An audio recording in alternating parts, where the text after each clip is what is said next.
The future of mediation agreement between the city of Bemidji and Bemidji Township is uncertain after the city failed to pass the agreement last night. The mediation agreement would have allowed Bemidji Township to leave an orderly annexation agreement. Lacey Monteleone has more. Following a grueling city council meeting where city council members held little back. I cannot support this.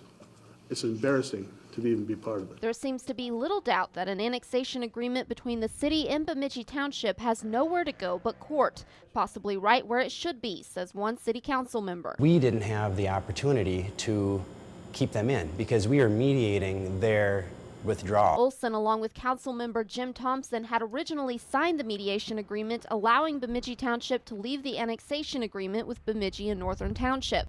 Both changed their vote. I had a really difficult time going into the meeting and was having a hard time reconciling the fact that I was going to be voting to basically disband, potentially disband the JPB and the OAA. I was pretty much coerced to sign the agreement so people would go home. Councilmember Ron Johnson says the entire process was flawed. And that's a common theme.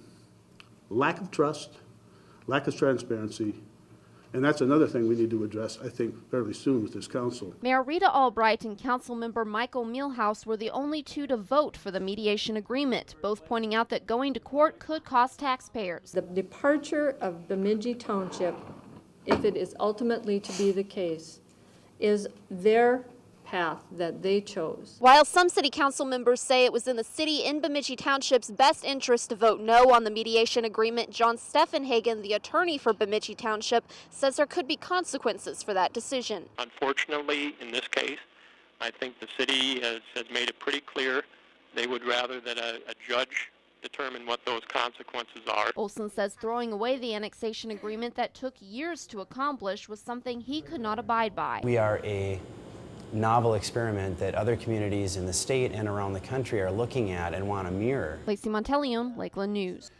Bemidji Township's lawyer John Steffenhagen says the agreement could go to court soon, although he is not sure the specific date.